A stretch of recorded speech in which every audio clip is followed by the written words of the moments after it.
Hello friends and fashion lovers, welcome and welcome back. Thank you for all your love and support, and thank you for clicking on this video.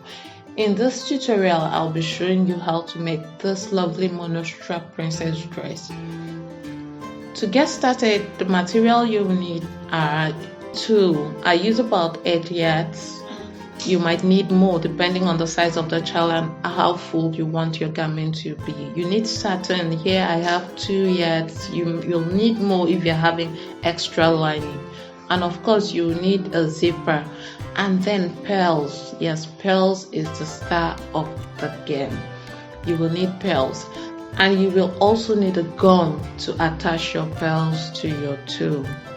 So any gum of your choice would do.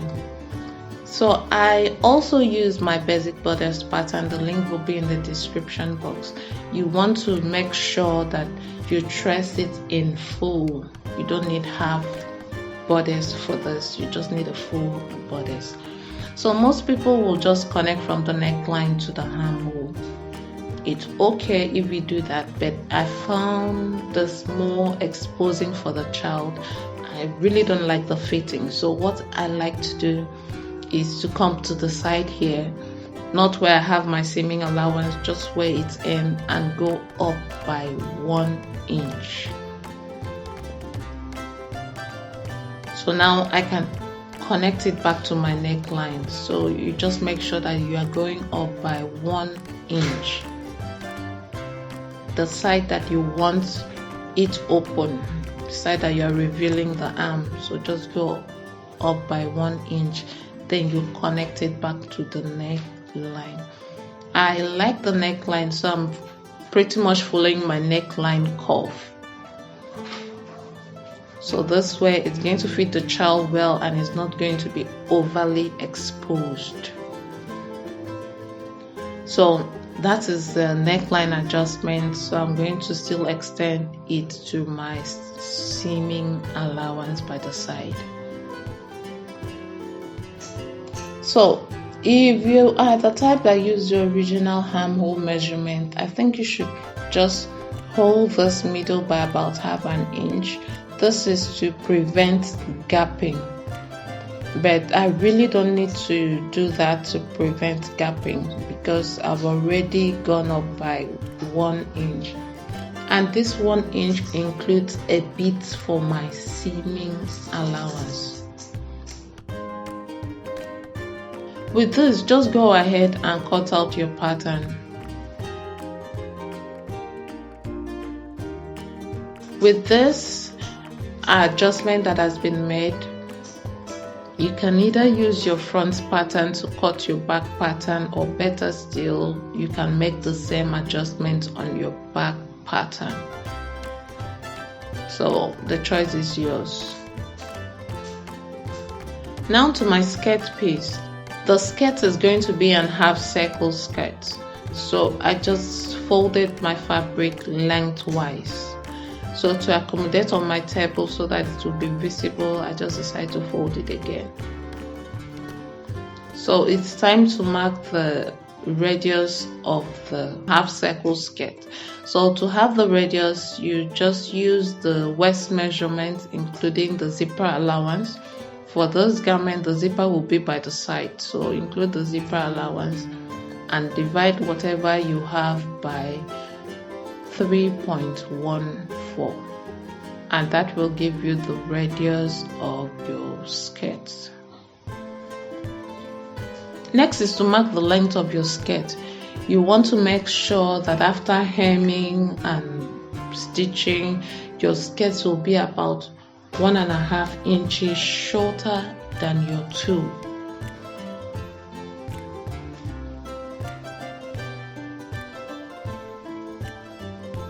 So go ahead and mark it and reduce about half an inch to 1 inch in your desired skirt length. Then you cut out your skirt.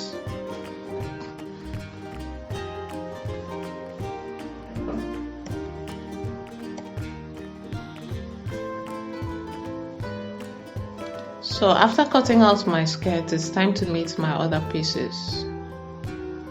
So here I have my bodice.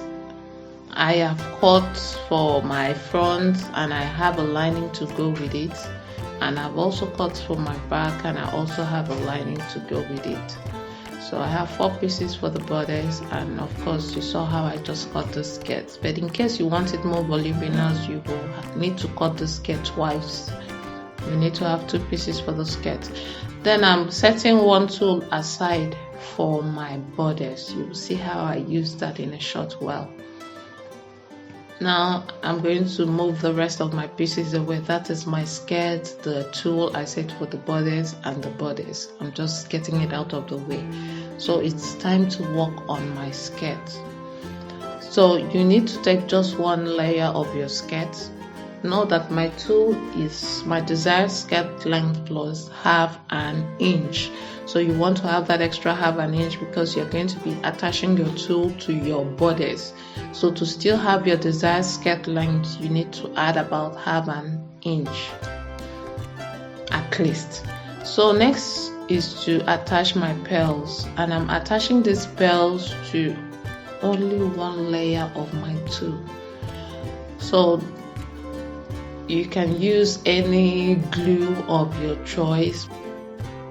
I'm putting something under it to separate it from my mat because I'm not planning on gluing my tool and my pearls on my mat. It's advisable to do this away from your mat, but since I was filming it, so I just had to make this work. So I'm going to continue doing this in a safe place. Then I will show you the results in a short while. So this is the result. You can see I have quite a spacing there. I'm going to go ahead and gather my tool. So I'm gathering the one with the pearls and also the rest of my tools.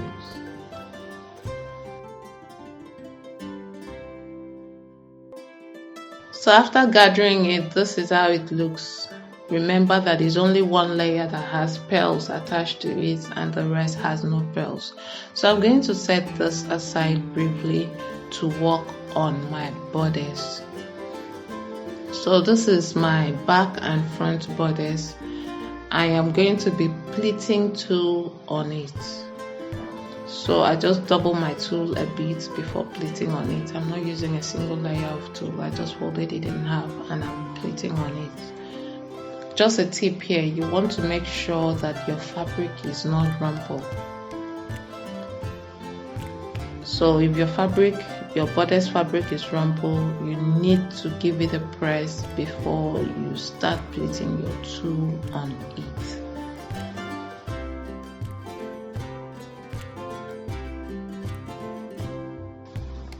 Try and make sure it's lying as flat as it can be because you don't want this to be rumpled at all. You don't want it to be all squeezed up or anything. So just make sure that you have it flat. In case you are doing it for an adult, a dress form will be very useful because of the curves. You would want to have that curves perfectly done.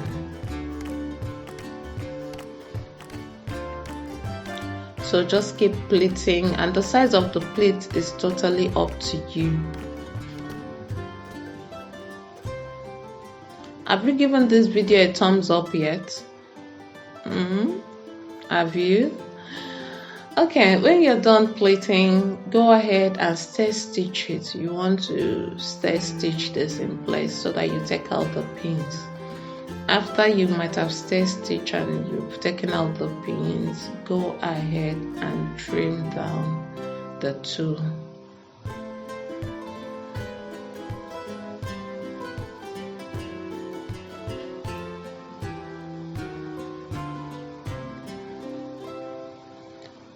So now I'm going to pick the other part of my bodice and I'm repeating the same step on my front bodice. You're going to pleat it just as you did for the front, and you're going to stitch it as well. So after pleating and stitching it, I'm just trimming it down.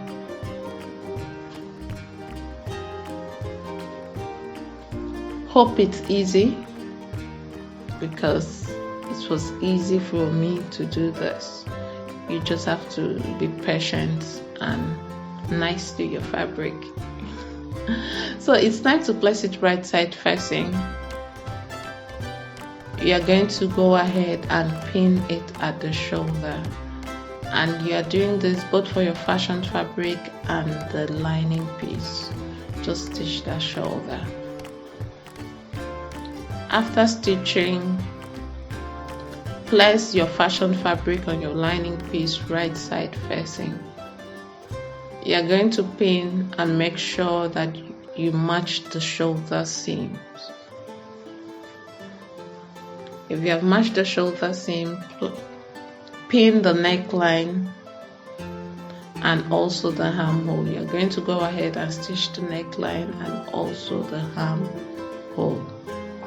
After stitching the neckline and the armhole, give it a notch and then understitch. You can understitch before you notch the bit, or you can notch before you understitch, but I love to understitch because I want everything staying put. And if you have understitched it, it's time to turn it right side out by tucking the back or the front through the shoulder and pulling it out. That way you have your right side out. With the right side out, it's time to stitch the side of the bodice. You're only stitching the side that has the shoulder. So match that armhole seam and pin the rest in place. So if you're not having a tie back, you can just go ahead and stitch that down. But if you're having a tie back like me, you are going to include your tie back. So instead of using a plain satin as my tie back, I am using tulle as my own tie back. You want to pin your tie back about 1/2 inch to 3/4 of an inch away from the hem of your bodice, because you'll be stitching your bodice to your skirt, so you don't want it being cut. So you place it there and you go ahead and stitch your tie back on your bodice. After stitching your tie back on your bodice, it's time to attach your tulle to your bodice. So if you want to have more volumes, you have double skirt pieces like I had mentioned earlier, and you probably would add can to it. You can refer to other ball dresses tutorial for that, but I just want it a bit simple since it's summer party dress. So go ahead and pin the lining to the lining and also the tulle to your fashion fabric and stitch in place. After stitching, this is how it looks. So if you want more volume, you can either attach can and another lining to it, or better still, the child can wear it with petticoat. So I have stitched my tie back, so it's time for me to place my zipper. So I'm going to stitch my zipper on this dress, and I'm going to also attach pearls on my bodice. Just the same steps that I did for the pearls on the skirts or on the tulle, and then I'm going to put a bow on the shoulder. So once again, I'm going to stitch my zipper on. So this is what it looks like after I have stitch the zipper on, add pearls to the front, and stitch on my bow. So you can see how it looks. It's actually very beautiful. And I've also hemmed the lining of my dress. I have hemmed the lining of my dress. If this video has been useful in any way to you, please go ahead and give me a thumbs up. And don't forget to subscribe if you haven't, and like this video. Thank you for watching, and see you in the next tutorial. Bye for now.